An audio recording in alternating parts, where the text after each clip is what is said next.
Hello friends, welcome back to my channel. ఇవాళ ఏంటి అంటే మార్నింగే పూజ చేసేసుకొని మండే రోజు రికార్డ్ చేశానండి ఈ వ్లాగ్. సో పూజ చేసుకొని ఇంకా ఫస్ట్ చేస్తున్న పని ఏంటి అంటే బటర్ తీయటం. యాక్చువల్లీ మీగడ ఇంటికి వచ్చిన దగ్గర నుంచి అక్యూములేట్ చేస్తున్నాను. యాజ్ యూ ఆల్ నో, నేను అక్యూములేట్ అయితే చాలా పద్ధతిగా రిలీజియస్లీ ఎవ్రీడే చేస్తాను, కానీ ఆ బటర్ తీయటం అన్న ప్రాసెస్ మాత్రం నాకు ఎంత చిరాకు అంటే అంత చిరాకు.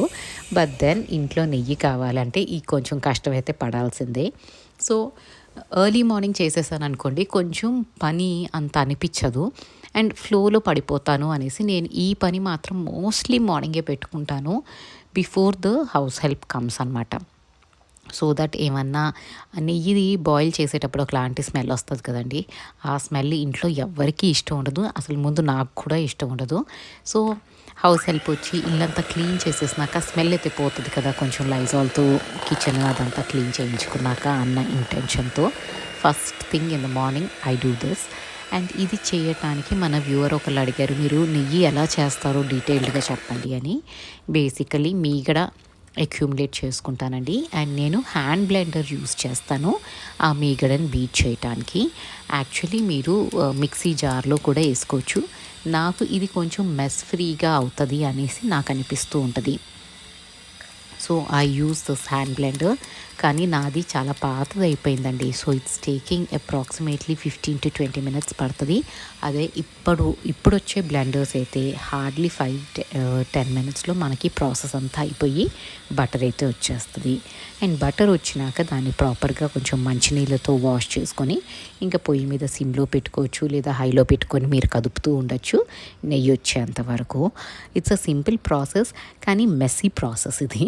సో నేనేంటి అంటే ఇవాళ ఎట్లాగైనా ఇది చెయ్యాలి, బికాస్ బటర్ మీగడ అక్యూములేట్ చేసుకునే బాక్స్ ఏదైతే ఉందో అది ఫిల్ అయిపోయింది అండ్ ఫ్రిడ్జ్లో కూడా స్పేస్ ఉండదండి. ఎప్పటికప్పుడు నేను ఫ్రిడ్జ్ క్లీన్ చేయడానికి ట్రై చేస్తూ ఉంటాను. But over period of time అంటే 1 week వదిలేసాము అంటే మాత్రం మళ్ళీ దాంట్లో అసలు ఎప్పుడెప్పటి చెత్తో మిగిలిపోతూ ఉంటాయి. మీ ఇంట్లో కూడా ఫ్రిడ్జ్తో ఇదే ప్రాబ్లమా లేదా నాకు చెప్పండి. కొంచెం ఉంటాయండి, కొంచెం రైస్, కొంచెం కూర. ఐ డోంట్ నో ఎందుకు పెడతానో కూడా నాకు అర్థం కాదు, కానీ నేనే పెడతాను. I'm not blaming anyone else, because fridge whole and sole నేనే అక్యూములేట్ చేస్తాను.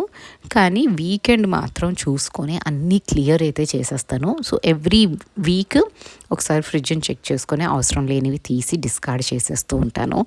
దాట్ వే నాకు స్పేస్ అయితే ఎప్పుడూ ఇంటాక్ట్ ఉంటుంది. అండ్ ఈ గీ చేసేసుకున్నాక నెక్స్ట్ ఏంటి అంటే నిన్న దలియా దోశలకి పప్పు నానబెట్టుకున్నాను. సో ఆ దలియా దోశలు కూడా చేసేసుకున్నాను. దలియా అంటే గోధుమ నూక. సో గోధుమ నూక దోశలు కూడా చేసుకున్నానండి. ఇది మాత్రం నేను మామూలు మిక్సర్ గ్రైండర్లోనే వేసుకుంటాను, వెట్ గ్రైండర్లో వేయను దలియా దోశలు. అండ్ ఇంకా నేను మండే రోజైతే రికార్డింగ్ ఏమీ చేయలేదండి. ఇక్కడ ట్యూస్డే మార్నింగ్ టెంపుల్కి వెళ్ళొచ్చి బ్రేక్ఫాస్ట్ సెషన్లు అన్నీ అయిపోయినాక అప్పటి నుంచి స్టార్ట్ చేశాను వ్లాగింగ్. సో బ్రేక్ఫాస్ట్లు అన్నీ అయిపోయినాయి కాబట్టి డైనింగ్ టేబుల్ అయితే ఒక వెట్ వైప్తో క్లీన్ చేసేసుకుంటున్నాను. అండ్ ఈ కుర్తీ మాత్రం నేను మొన్న మింత్రా నుంచి ఆర్డర్ చేశానండి. Actually I was very sceptical. మీలో చాలామందికి ఐడియా అయితే ఉంది ఈ పాటికి నేను ఆన్లైన్లో చాలా తక్కువ కొంటాను బట్టలు అనేసి. బట్ ఇక్కడికి వచ్చినాక I was just randomly scrolling Myntra and ఇది 450కో ఎంతకో వచ్చిందండి. సో సరే చూద్దాము అన్నట్టు టిప్ ఇచ్చాను, కానీ ఇది నేను ఫోటో చూసిన దానికంటే వేసుకున్నాక చాలా బాగా నచ్చింది. The length of the kurti and everything. So దీన్ని నేను ట్యాగ్ చేస్తాను ప్రోడక్ట్స్లో. In case if you like it and if you need it you can purchase it. Again this is not a promotional video. నాకు నచ్చింది అంటే మింత్రాలో సర్ప్రైజింగ్లీ ఇది చాలా బాగా వచ్చింది, ఎప్పుడు ఇంతవరకు రాలేదు, అందుకని నేను ట్యాగ్ అయితే చేస్తాను product. And dining table set అయిపోయినాక మాత్రం నేనేంటంటే అందరూ వర్క్కి వెళ్ళిపోయినాక, అంటే ఇప్పుడు శ్లోకాకి అయితే హాలిడేస్ లేండి, సో అనంత వర్క్కి వెళ్ళిపోయినాక నేను ఒక్కసారి ఇల్లు రీసెట్ చేసేసుకుంటాను, living area, dining area, everything. And then I'm good to go. So ఇల్లు కొంచెం నీట్గా ఉంటుంది అండ్ మనం ఇంట్లో ఉండే వాళ్ళం కూడా కొంచెం ప్రశాంతంగా ఉంటాము. అండ్ ఈ పనులన్నీ చేసుకుంటూ మీతో ఒక క్వశ్చన్ అయితే మిమ్మల్ని అడుగుదాం అనుకుంటున్నానండి. ప్లీజ్ ఆనెస్ట్గా అయితే రిప్లై చేయండి. ఇదేంటి అంటే, when was the last time you did something which gave you happiness? మీ ఆనందం కోసం మీరు చేసిన లాస్ట్ థింగ్ ఎప్పుడు చేశారు? ఎన్ని సంవత్సరాల క్రితం లేదా ఎన్ని రోజుల క్రితం కానీ ఆర్ ఎన్ని నెలల క్రితం చేశారు? ప్యూర్లీ మీ హ్యాపీనెస్ కోసం మీరేమన్నా చేశారా? ఇది ఎందుకు అడుగుతున్నాను అంటే, నన్ను లాస్ట్ వీక్ ఒకళ్ళు అడిగారండి, నీకేమి హ్యాపీనెస్ ఇస్తుంది గాయత్రి అని. And I was blank. To be honest, I was blank అండి. నా హ్యాపీనెస్ అంటే ఏంటి అన్న ఒక థాట్ అండ్ దట్ క్వశ్చన్ ఎందుకు నాకు చాలా బ్లాంక్ చేసేసింది. Because I don't know what is my happiness. ఒకప్పుడు కాలేజ్లో ఉన్నప్పుడు లేదా జాబ్ చేస్తున్నప్పుడు నాకు ఈ పని చేస్తే హ్యాపీనెస్ వస్తుంది, నాకు వీళ్ళని కలిస్తే ఆనందంగా ఉంటుంది, లేదా ఇది తింటే హ్యాపీనెస్ వస్తుంది. There are certain rules which we have for ourselves. And కొన్ని థింగ్స్ ఉంటాయి, నాకు ఇవి ఇష్టం, so I will be happy if I do this. If I go to that restaurant and eat that particular dish, I'm happy. ఇలా ఉండేవి. కానీ ఇప్పుడు నన్ను ఎవరైనా మీకు ఆనందం దేంట్లో వస్తుంది అంటే, might be I just say it for the heck of it, ఇల్లు సెట్ చేసుకోవటంలో హ్యాపీనెస్ వస్తుంది అని చెప్తానేమో. కానీ actually nobody finds happiness in this.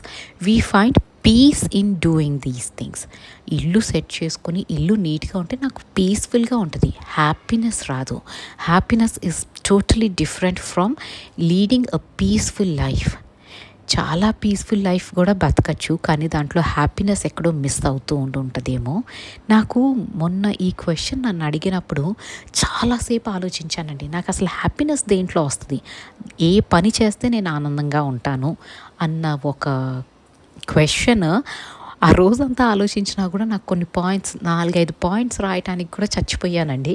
Because I was not able to understand నాకు ఏమి హ్యాపీనెస్ వస్తుంది అని. అండ్ దెన్ ఐ రియలైజ్డ్, మనం లేడీస్ ఎస్పెషలీ ఎన్ని ఎంగ్రాస్డ్ అయిపోయి ఉంటామంటే, ఎన్ని పనుల్లో మన హ్యాపీనెస్ అన్నది ఎక్కడో 3rd 4th కూడా ఉండదండి కౌంట్డౌన్లో, అసలు 10th 100th స్పాట్లో ఉంటుందేమో. మన ఆనందం కోసం మనం చేసుకునే పనులు నిజంగానే ఏమన్నా ఉంటాయా ఆన్ అ డైలీ బేసిస్ పక్కన పెట్టండి, weekly basis, monthly basis, yearly ఒక్కసారైనా మనకు నచ్చిన పని మనం చేస్తామా? ఎంత స్ట్రేంజ్ కదండి. మనకి ఏమి నచ్చినాయో కొన్ని సంవత్సరాల క్రితం మనకి కొన్ని వస్తువులు అంటే ఇష్టం ఉంటుంది, కొన్ని సిచ్యువేషన్స్ అంటే ఇష్టం ఉంటుంది, లాంగ్ డ్రైవ్స్ ఇష్టం ఉంటాయి. There are multiple things we like. And మనం ఒకవేళ మీరు డైరీ రాసే అలవాటు ఉంటే, జర్నలింగ్ అని ఇప్పుడు కొత్త నేమ్ దానికి తగిలిచ్చారు, జర్నలింగ్ చేసే అలవాటు ఉంటే, you would have jotted all these things down. కానీ ఇప్పుడు అదే జర్నల్ని మీరు if you go back and see కదా, దాంట్లో ఒక్క పని కూడా ఇప్పుడు మనం చెయ్యము, చేసే పేషెన్స్ లేదు, ఓపిక లేదు. ఎందుకంటే మన కోసం మనం బతకటం మానేసి ఇంట్లో వాళ్ళ కోసమో, హస్బెండ్ కోసమో, పిల్లల కోసమో, ఇన్లాస్ కోసమో, పేరెంట్స్ కోసమో, అందరి కోసం బతుకుతాం తప్ప మన కోసం మనం బతకటం మానేసాము అని నాకు లాస్ట్ టైం ఈ క్వశ్చన్ నన్ను అడిగినప్పుడు నాకు అర్థమైందండి. అండ్ నేనైతే డిసైడ్ చేసుకున్నాను, I have to get back to my original self అనేసి. ప్రతిసారి ఇంటిలో అందరి కోసం అన్నీ చెయ్యటమే కాదు, నేను నా కోసం, నా ఆనందం కోసం, నా హ్యాపీనెస్ కోసం నాకు నచ్చిన పని కూడా నేను చేసుకుంటాను. అది be it small thing like cooking something for myself. నాకు నచ్చిన స్వీట్ నేను వండుకొని తినటం కూడా నాకు హ్యాపీనెస్ ఇస్తుంది. కానీ నాకు నచ్చిన స్వీట్ నేను చేసుకునేందుకు, ఇంట్లో ఎవ్వరూ స్వీట్స్ తినరు కదా, నేనెందుకు మళ్ళీ అది చేసి వేస్ట్ అయిపోతుంది. వేస్ట్ అయిపోతే పర్లేదండి, తీసుకెళ్ళి మన హౌస్ హెల్ప్కి ఇవ్వచ్చు, వాళ్ళు కూడా మనతో పాటు తింటారు, నో ప్రాబ్లం. కానీ if that gives you happiness, do it. So నేనైతే రిజల్యూషన్ తీసుకున్నానండి, నా ఆనందం కూడా ఈక్వల్లీ ఇంపార్టెంట్. అందరికీ అన్నీ సమకూర్చడం ఎంత ఇంపార్టెంటో యాజ్ అ హోమ్ మేకర్, నా హ్యాపీనెస్, నా లైఫ్లో నన్ను నేను ప్రయారిటైజ్ చేసుకోవటం కూడా ఈక్వల్లీ ఇంపార్టెంట్ అని I do small little things ఎప్పుడూ చేస్తూ ఉంటాను. బట్ ఎస్, డెలిబరేట్ ఎఫర్ట్ పెట్టాలి దానికి. అండ్ ఆ ఎఫర్ట్ మాత్రం ఇప్పటి నుంచి పెట్టుదాము అనుకుంటున్నాను. అండ్ ఇక్కడ నేనైతే ఇవాళ నిన్న రసం పెట్టానండి. సో ఇవాళ ముద్దపప్పు పెట్టుకుందాము అనుకున్నాను. ఎందుకంటే నిన్న బయటకు వెళ్ళినప్పుడు మేము వీకెండ్కి అట్లాగా కొత్త ఆవకాయ ఒకళ్ళు అమ్ముతున్నారనమాట. సో అది తెచ్చుకున్నాను. అది తెచ్చిన దగ్గర నుంచి నాకు అది ఎప్పుడెప్పుడు వేసుకొని తినాలా అన్నట్టు ఉంది. సో ఫస్ట్ అయితే ఇవాళ ముద్దపప్పు పెట్టేసి రసం ఉంది. అండ్ మీలో ఎంతమందికి కాంబినేషన్ తెలుసో నాకు కామెంట్ చేసి అయితే చెప్పండి. ముద్దపప్పు ఆవకాయ ప్లస్ టొమాటో రసం, కొంచెం అల్లం తగిలిచ్చి ఎంతమందికి ఈ కాంబినేషన్ తెలుసో నాకు కామెంట్ చేయండి. ఎందుకంటే ముద్దపప్పు ఆవకాయ అందరం తింటాం, కానీ ముద్దపప్పు ఆవకాయలో రసం వేసుకొని తింటే ఆ కాంబినేషనే వేరే లెవెల్లో ఉంటుందండి. సో ఇవాళ అన్నీ ఉన్నాయి కాబట్టి I thought I make proper lunch. And ఇక్కడ కుకింగ్ అయితే స్టార్ట్ చేశాను. అంటే చాలా సింపుల్ కదండి. సో పెట్టేశాను, పప్పు పెట్టేశాను. అండ్ ఇక్కడ ఏమైంది అంటే నేను ఈ నాబ్స్ ఏవైతే ఉన్నాయో గ్యాస్ స్టవ్కి పెట్టిన నాబ్స్, ఇవన్నీ ఇవాళ క్లీన్ చేద్దాం అనుకున్నాను. అవి కొంచెం నల్లగా అయిపోతాయి కదండి as and when we use కదా. సో ఇదంతా ఈ గ్యాస్ స్టవ్ అంతా క్లీన్ చేసేసి దాన్ని పెట్టేద్దాము, వాటిని మళ్ళీ డ్రై చేసుకొని పెట్టుకుందాము అనుకున్నాను. అండ్ మార్నింగే నేను మా హౌస్ హెల్ప్కి ఈ గ్యాస్ స్టవ్ మీద ఉన్న స్టాండ్స్ ఇవన్నీ వాష్కి వేసేస్తాను. సో అవన్నీ సెట్ చేసుకొని ఈ నాబ్స్ మాత్రమే నేను క్లీన్ చేస్తానండి. మిగతావన్నీ మా హౌస్ హెల్ప్కే వేస్తాను. నాబ్స్ ఎందుకు అంటే వాళ్ళకి ఒకవేళ పీతాంబర్తో క్లీన్ చేయమన్నా అనుకోండి చాలా పూసేస్తారు. అండ్ అవి హోల్స్ ఏవైతే ఉంటాయో నాబ్స్లో దాంట్లో ఇరుక్కుపోయి బ్లాకేజ్ అయిపోతుంది. అందుకని ఇవి మాత్రం నేను క్లీన్ చేసుకుంటాను. అండ్ వీటిని క్లీన్ చేయడానికి యాక్చువల్లీ మన దగ్గర మెటాలిక్ బ్రషెస్ అయితే వస్తున్నాయండి ఈ మధ్య. సెట్ ఆఫ్ 3 అని అమెజాన్లో ఉంటున్నాయి. కానీ అవి ఏంటి అంటే కొన్ని రోజులకి అవి రస్ట్ పట్టుకుపోతున్నాయి. అండ్ ఆ బ్రిసిల్స్ అన్నవి ఊడిపోతూ ఉన్నాయండి, విచ్ ఈస్ వెరీ డేంజరస్. అవి కింద పడుతున్నాయి. మనం ఏదైనా క్లాత్తో కౌంటర్ టాప్ అది క్లీన్ చేసేటప్పుడు అవి గుచ్చుకుపోతున్నాయి హ్యాండ్స్కి. అందుకని నేను ఆ బ్రషెస్ అయితే ఆపేసాను తెప్పించటం. సో ఒక స్టీల్ స్క్రబ్బర్తో పీతాంబరి వేసుకొని క్లీన్ చేసేసుకుంటున్నాను. This is equally good. కానీ ఆ బ్రషెస్ చాలా ఎఫెక్టివ్గా ఉండేవండి. ఇది అంత ఎఫెక్టివ్గా లేదు అని చెప్తున్నాను నేనైతే. బట్ దెన్ నాకు అవి ఊడిపోయి ఆ రస్ట్ పట్టుకుపోయినవి యూస్ చేయటము, అవి ప్రతిసారి కొంటానండి. ఎవ్రీ టైం 2-3 మంత్స్ కంటే ఎక్కువ ఉండవు. 3 మంత్స్ తర్వాత రస్ట్ పట్టుకుపోతే అండ్ ఆ బ్రిజిల్స్ పడిపోవటం స్టార్ట్ అయిపోతుంది, which is really not good. So కష్టపడి దాన్ని వదిలేసాను. ఇంక నేనైతే కొన్ను అని డిసైడ్ అయిపోయాను. అండ్ ఇక్కడ ఇదంతా క్లీన్ చేసుకుంటున్నప్పుడే ఆ పప్పు పెట్టాను. అవంతా కడిగినాక పెట్టాను కదండి. మళ్ళీ ఆ కుక్కర్ ఏంటో ఇవాళ ప్రాబ్లం ఇచ్చింది. మొత్తం వాటర్ అంతా బయటకు కొట్టేస్తూ ఉందన్నమాట. జనరలీ అలా అవ్వదు, బట్ ఈసారి మరి ఆ గ్యాస్కెట్ లూజ్ అయిందో ఏమైందో తెలియదు. సో మళ్ళీ దాన్ని చూసుకుంటూ అటు వెళ్ళి ఆ వాటర్ అంతా వచ్చేస్తుంది, పప్పు వాటర్. సో మళ్ళీ గ్యాస్ స్టవ్ ఇది క్లీనింగ్ అయ్యింది అనుకుంటే మళ్ళీ క్లీనింగ్ ప్రాసెస్ రెడీగా ఉంది అక్కడ. సో కొంచెం చిరాగ్గా అనిపించింది. కొన్ని రోజులు అలాగే ఉంటాయి కదండి. పని అయిపోయింది, అమ్మయ్య ఇంకా ఇప్పటితో వర్క్ ఈజ్ డన్, కొంచెం రిలాక్స్ అవ్వచ్చు అనుకుంటాము. కానీ మళ్ళీ ఇంకొకటి పుట్టుకొస్తూ ఉంటుంది అనమాట. Never ending process of house hold chores. కానీ చేసేది ఏమీ లేదు. There is not much option. చేయాల్సిందే, ఫినిష్ అయితే చేయాల్సిందే కదా. డిలే అయితే చేయొచ్చు, బట్ దెన్ ఎప్పటికైనా ఆ పని మనమే చేయాలి. అండ్ ఇక్కడ ఇదంతా క్లీనింగ్ అయితే అయిపోయినాక నేను కొంచెం వైప్ కొట్టేస్తున్నానండి. ఇవి ఈ స్క్వీజీస్ లాగా ఉంటాయి కదా, ఇది స్కాచ్ బ్రైట్ది చాలా బాగుందండి. ఇది నేను ఆల్మోస్ట్ లైక్ 4 years నుంచి స్కాచ్ బ్రైట్వే తెప్పించుకుంటాను. And they really work well. Moisture లేకుండా సింక్ ఏరియా డ్రైగా ఉండేలాగైతే మెయింటైన్ అవుతుంది. అండ్ ఇక్కడితో అయితే ఈ ప్రీ లంచ్ పనులన్నీ ఖతం అయిపోయినాయి. సో నేను లంచ్ చేసే లోపల ఈ పనులన్నీ ఫినిష్ చేసుకున్నాను అనుకోండి, కొంచెం లంచ్ చేసి రిలాక్స్డ్గా ఒక మూవీ పెట్టుకొని శ్లోకాతో టైం స్పెండ్ చేయొచ్చు అన్నది ఇంటెన్షన్ అనమాట.